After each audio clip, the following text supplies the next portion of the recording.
Boa Quem tarde, começa? professora Shirley. Olá, boa tarde, tudo bem, professor Ovídio? Olá, boa tarde, professor Flávio Mota. Então, olha, a gente vai discutir um pouquinho sobre a Lei 11.645 e como que essa lei impacta as nossas relações no dia a dia em relação à aprendizagem da cultura indígena, né, e a cultura afro-brasileira também, mas hoje, especificamente, a gente vai falar mais sobre a cultura indígena. E aí a ideia é que nós possamos contribuir aí para que os professores pensem um pouquinho em alguns aspectos, né? Então, por exemplo, aqui a Lei 11.645, ela é de 2008, mas na verdade ela é uma reedição de leis que já existiam.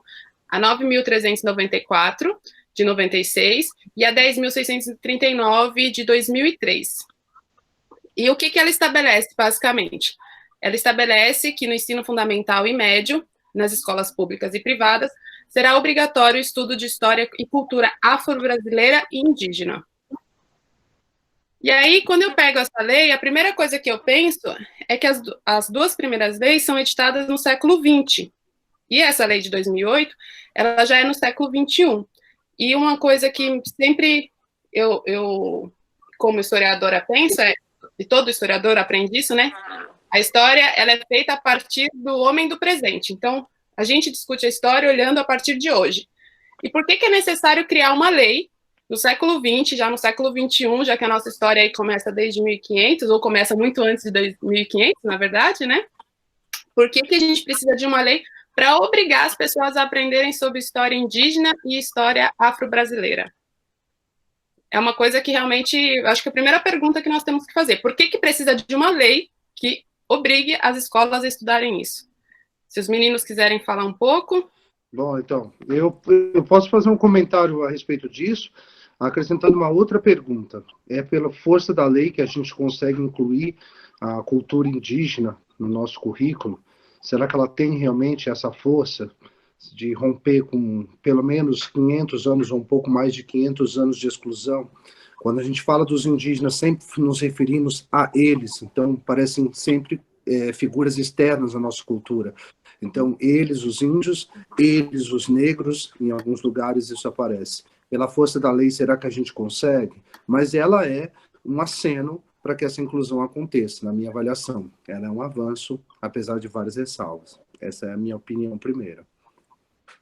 Exatamente. Acredito que ficou muito tempo negligenciado essa questão afro-indígena a questão, né?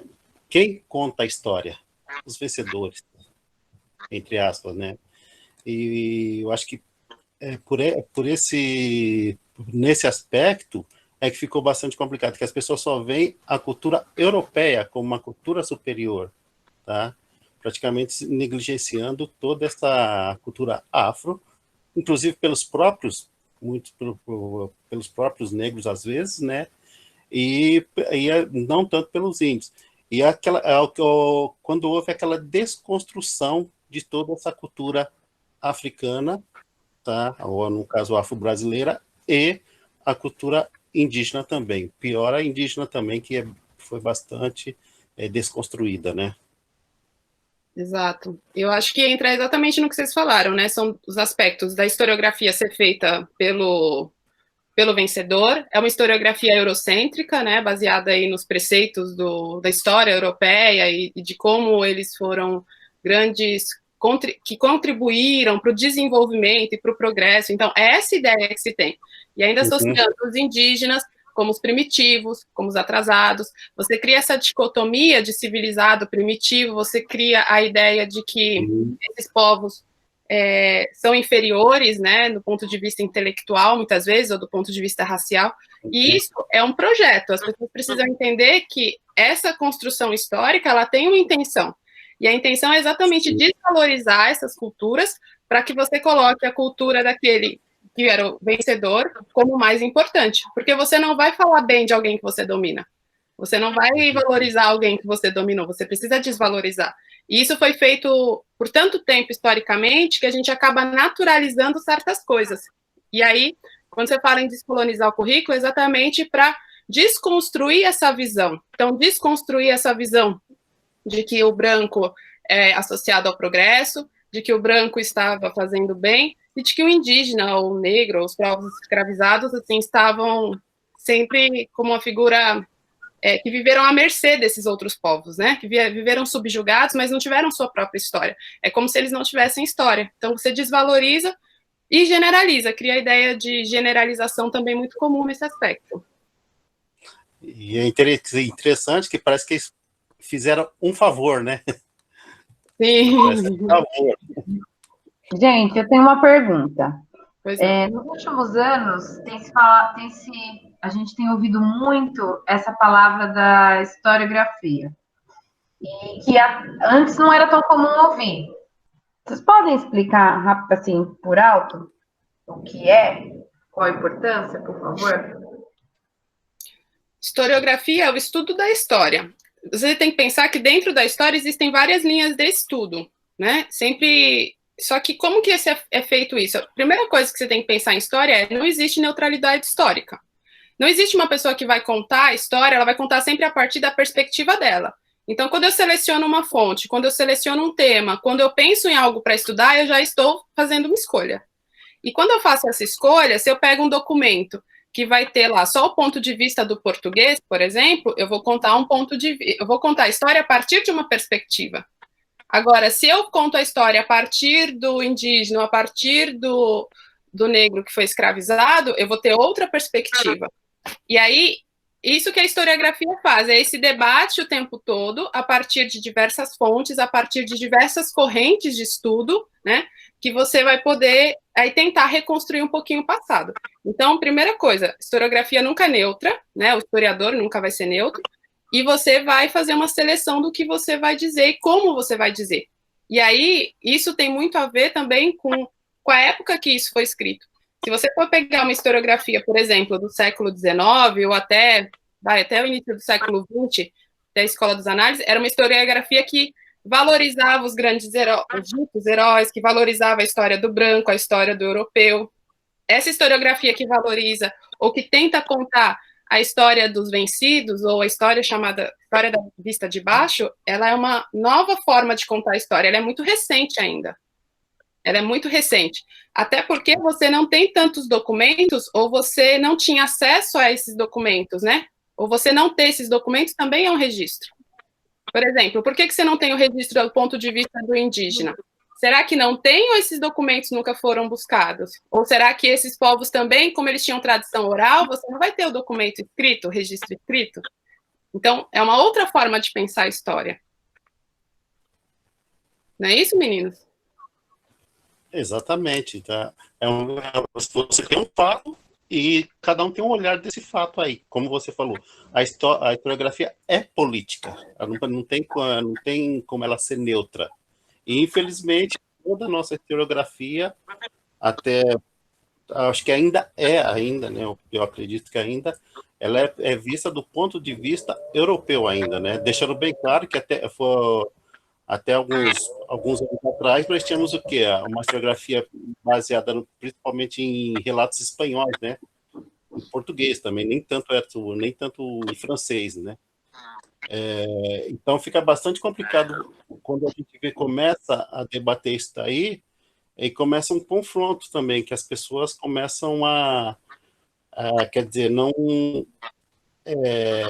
uma falta de identidade também dessas pessoas. Eu costumo dizer para os alunos uma coisa simples: se os gatos pudessem escrever história, a história deles seria sobre gatos e nunca sobre cachorros.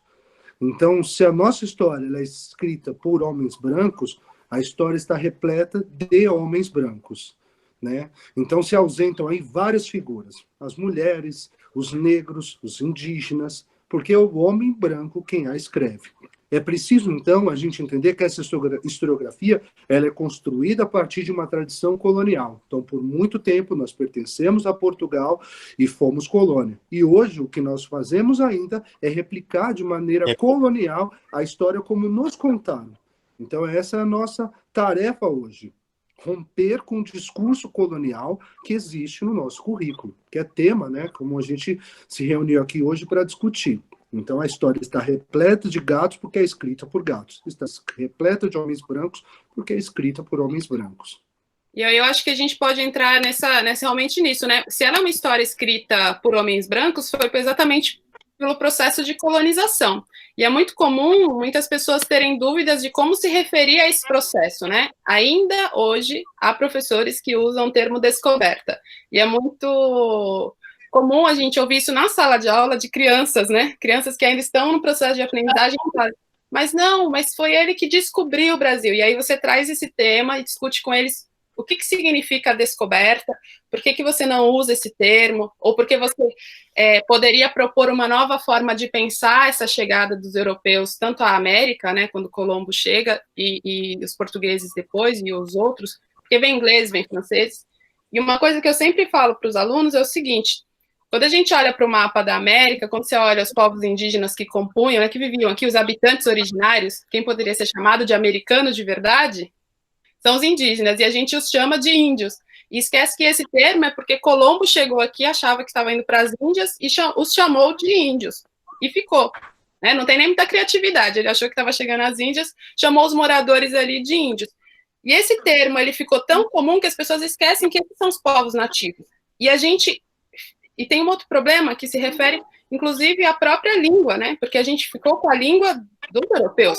Então, nossos textos são escritos em português, nós estamos falando português aqui, e esquecemos que nós temos palavras e nós temos tradições que estão incorporadas na nossa cultura, porém, a gente se refere a ele, como o Flávio tinha falado, aos outros, né? Então, você cria essa segregação, eu e o outro. Os índios são aquele outro lado, que tem um determinado tipo, um determinado estereótipo, e você continua reproduzindo a ideia de que foi um encontro não, né? Uma descoberta de que eles chegaram aqui, simplesmente não existia nada e, portanto, podiam dominar. Então, hoje é muito comum na historiografia mais atual não usar o termo descoberta, usar o termo encontro. Alguns autores podem usar o termo invasão. Particularmente, eu prefiro o termo ou chegada ou encontro, porque os portugueses já estavam ali buscando uma rota, né, para chegar aqui, a região onde hoje é o Brasil, porque já havia um tratado de divisão entre Portugal e Espanha, que era um tratado anterior à chegada deles, que era o Tratado de Tordesilhas. A chegada à América é 1492 e o Tratado de Tordesilhas é de 1494. Em 1500, os portugueses chegam aqui. E se você olhar o mapa, você vai ver que sempre eles já estavam buscando uma rota alternativa para chegar onde hoje é o Brasil. Então, esse termo descoberta, ele por si só já estaria incorreto, do ponto de vista de análise mesmo. Ele não corrobora essa ideia de descoberta. Então, eles já estavam procurando uma rota e essa rota foi apenas oficializada em 1500. Por que é importante discutir se é descobrimento, encontro ou invasão? Não é uma questão de semântica, é uma questão de recolocar as pessoas em posições diferentes, né? Não se trata aqui de transformar, como já se tentou, a história numa relação simples entre heróis e vilões. O índio não é o herói nem o vilão. É um processo muito mais complexo que isso. Mas quando a gente volta a discutir se é um descobrimento, um encontro ou uma invasão, a gente recoloca algumas coisas nos lugares que elas deveriam estar. Eu coloco sempre a posição que é a seguinte: você chega na casa de alguém e, por ser a primeira vez que vê essa casa, independente de ela estar habitada, diz que a descobriu e toma para si, nenhuma outra palavra pode ser usada a não ser invasão. Você chega numa casa ocupada, que você reconhece ali o dono, por mais que você o desmereça, diz que ele não merece ter aquela casa, que ele não tem as qualificações para ter aquela casa, nenhuma outra palavra pode ser usada senão invasão. Então, quando a gente volta a esse tema, a gente volta com o intuito de colocar algumas condições numa posição mais bem esclarecida. E eu sempre uso a palavra invasão. Os portugueses vieram para cá intencionalmente, como você falou, eles já sabiam da existência dessa terra porque eles já tinham um documento que dava a eles a posse. O jeito que eles contaram essa história ao longo dos anos foi para retirar-lhes a culpa de todos os crimes que eles cometeram. Eles arrumaram uma série de justificativas, mas eles vieram para cá com duas coisas: uma intenção de tomar essa terra para si, ainda que fosse para daqui partir para a Índia. Aqui, só para os professores poderem observar, nesse mapa tem as rotas usadas pelos portugueses, né? A ideia deles era chegar aqui ao Oriente e, portanto, eles queriam contornar a África para fazer esse caminho. Já os espanhóis tinham a ideia de fazer a volta ao mundo, por isso que Colombo acaba chegando em tese à América. Agora, aqui nos portugueses, a gente consegue observar como as linhas vão se afastando do continente africano, né? E quando elas vão se aproximando até chegar aqui em 1500. Então, por essa análise aqui, você poderia supor de que eles realmente já estavam buscando essa rota para chegar aqui, onde hoje é o Brasil. E aqui o Tratado de Tordesilhas, que é aquela linha imaginária, que estabelece que a partir de 370 léguas de Cabo Verde, as terras pertenceriam a Portugal e as terras a oeste pertenceriam à Espanha. Então, esse território pertenceria à Espanha e aqui seria pertencente a Portugal. Era um tratado já anterior a 1500. Então, pode-se supor que eles já sabiam dessa possibilidade, já sabiam, na verdade, dessas terras. O Flávio falou que usa o termo invasão. Eu uso o termo invasão também, porém, nesse momento da chegada, eu uso o termo chegada em primeiro encontro. Eu acho que houve também um processo aí que a gente não pode considerar, que foi um processo de estranhamento, né? Um estranhamento entre o português, entre o indígena. Os povos que estavam aqui, ele também vai ter um estranhamento em relação a esse outro que está chegando. Então, eu também gosto de usar bastante essa palavra para deixar claro que não foi um processo natural, não foi algo que eles chegaram. Eu falo sempre para os alunos, imagina você encontrar alguém que você nunca viu, não tem a mesma roupa, não tem o mesmo idioma, não tem os mesmos hábitos, não tem a mesma língua, é totalmente diferente. Mas eu concordo com você, que os termos usados não é uma questão semântica, não. E o termo invasão faz muito sentido também. O Tratado de Tordesilhas, para os colegas terem uma ideia, então, ele é de 1494, correto? Certo. Mas a bula intercoétera, né, ou coetera, ela é de 1493, um ano antes. Sim. Então o Papa ele tinha dividido essas terras que ainda iam se descobrir, eles já estavam discutindo com o Papa a posse dessas terras que ainda seriam descobertas, e esse primeiro documento, ele dava 100 léguas a partir do Cabo Verde. Então essa era a porção. Com isso, Portugal ficaria sem nada de algo que ele nem sabia se existia. Então não faz sentido nenhum. Ele vai até o Papa, ele pede uma revisão desse documento, e o Tratado de Tordesilhas, ele estende isso para 370 léguas. E se todo mundo prestar atenção, é um número muito mais específico do que o número 100. Então, tudo isso faz a gente entender que entre 1492, quando o Colombo chega na parte, naquilo que ele considera a América, que nem é o continente ainda, ele chega aonde é Cuba e República Dominicana, é isso? El Salvador, então ele não chega ao continente, por isso o continente nem é dado a ele o nome, ele não recebe o nome Colômbia. Sim, América, que é o Américo Vespucci, que depois chega ao continente e prova que é um novo continente. Mas 370 léguas, aí sim coloca as terras que viriam a ser boa parte do Brasil nas mãos de Portugal. E de 1492 até a esquadra do Cabral em 1500, a gente pode pressupor, então, que eles fizeram diversas incursões, cada vez mais a oeste, para mapear isso. E o encontro da oficialização com a Carta do Caminha é porque eles já garantiam a posse, eles já tinham o documento, agora eles podiam dizer que realmente onde essa terra estava, né? E outras nações estariam de olho nessa terra também. Então isso ocorreu em sigilo. Você descobre um tesouro, na minha avaliação, faz todo sentido você não dizer onde ele está, né? Até você ter certeza que ele está seguro. É isso. Exato. E tanto é que eles vão excluir outros países, né? Portugal e Espanha eram duas potências da época, excluído outros países ali, porque eram os dois principais reinos cristãos. O Papa, com apoio deles, fazem a bula não é aceita por Portugal e aí criam outro tratado. Corretíssimo. E a gente vai ver esse processo aí das outras nações excluídas e os processos de invasão, né? França, por exemplo, com a França Antártica, que a gente já vai falar, os próprios ingleses, a ação dos holandeses, enfim. Mais alguma coisa a acrescentar aqui, Ovidio? Eu acredito que só o termo descoberta que realmente que não pode ser usado, né? Isso daí que realmente que não... Acho que é o outro termo, tudo bem, mas o termo descoberta que realmente fica muito é muito você deixar o outro, que não existia o outro, né? Eu acho que, mas quanto eu acho que é invasão, chegada, eu acho que é tranquilo usar Eu essas tenho outras. uma pergunta. Vocês falaram bula? É que vocês estavam falando a palavra e eu não estava entendendo. Bula mesmo que vocês falaram? Bula interpreteira. Uhum. Bula é um documento oficial redigido pelo Papa. Então, o Papa redigiu. Não coloquei um mapa aqui da bula intercoeteira, mas ela passaria mais ou menos aqui, ó. Seria uma linha imaginária, que ela seria 100 léguas de Cabo Verde, ela passaria mais ou menos aqui no meio do mar. Só que esse tratado, ele é de 1493, como o Flávio bem lembrou. E aí ele não foi autorizado, Portugal não aceitou e exigiu um novo tratado. E aí esse novo tratado é o Tratado de Tordesilhas.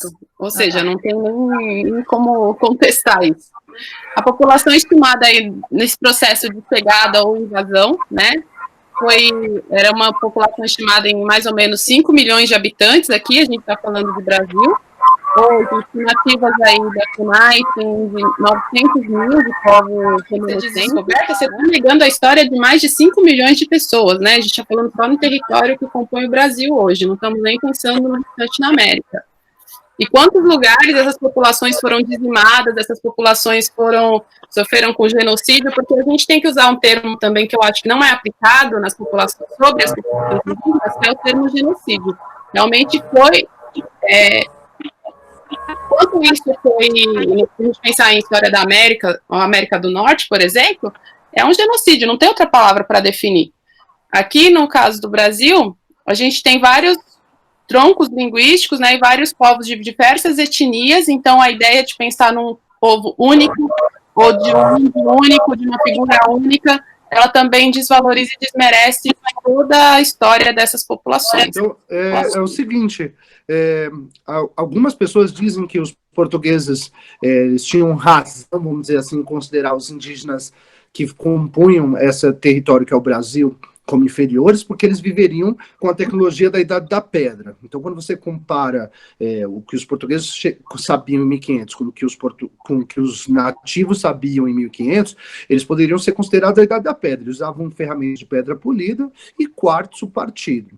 Porém, quando outras nações, quando a Espanha, por exemplo, encontrou os astecas, ou outras nações indígenas que também viviam em cidades, tinham aglomerações muito bem coordenadas, com um calendário bem avançado, conhecimento matemático, e fundiam metais, também não houve o respeito. Então, independente de qual tecnologia ou cultura os indígenas aqui, os nativos tivessem, os portugueses já vinham com uma ideia pré-concebida de que eles eram superiores e tinham direito a tudo que a esse povo pertencia, né? Se eles não eram humanos, independente da tecnologia.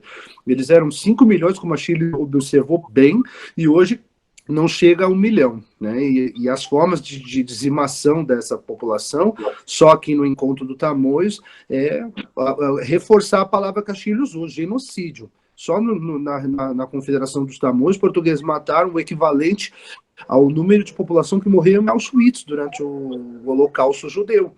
Então, a gente tem que conhecer essa história e se indignar com ela do mesmo modo que outros acontecimentos causam horror, como o Holocausto Judeu. O que ocorreu aqui é um verdadeiro holocausto. É isso. Então, e você deixou bem, colocou bem aí a questão dessa grande civilização dos astecas, maias, né, os incas também, que por muito tempo eram praticamente as escuras, né? Há pouco tempo, agora que nós estamos tendo algumas informações a respeito dessas grandes civilizações, né? Ou seja, mais uma forma de desconstruir o potencial que tinha esses grupos indígenas aí também, né? Sim.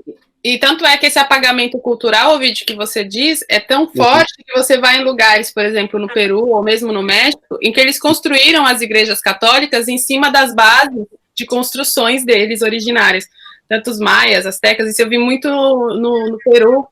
É impressionante, você vê a base da igreja totalmente de pedra, típica de construções dos incas, e a igreja construída em cima. Então eles derrubavam aqueles monumentos e construíam símbolos cristãos ali. Uhum, exato. E aí a gente entra nesse aspecto, né, que eu acho que é tão importante. Se você olhar esse mapa, você vê a diversidade étnica que havia aqui. E essa diversidade, essa ideia de você apagar essas culturas ou essas características, você cria a ideia, como a gente já falou, de generalização, e você começa a impor o outro modelo cultural, que, no caso, foi usado principalmente aí pelo cristianismo, pela conversão dos indígenas, né, pela catequização, e esse processo de catequização, com as missões, com as reduções, com a atuação dos padres jesuítas, realmente foi um projeto de Estado, né? Não era algo que aconteceu que as pessoas falam, mas eles vinham porque eles queriam ajudar essas populações. Não, era um projeto do Estado português de fazer a conversão dessas populações. Eles eram obrigados a aprender o português, eles eram obrigados a aprender os costumes dos portugueses, eles eram obrigados a ter determinados comportamentos, e não aceitavam mais a sua cultura, não aceitavam mais a forma como eles se organizavam, né?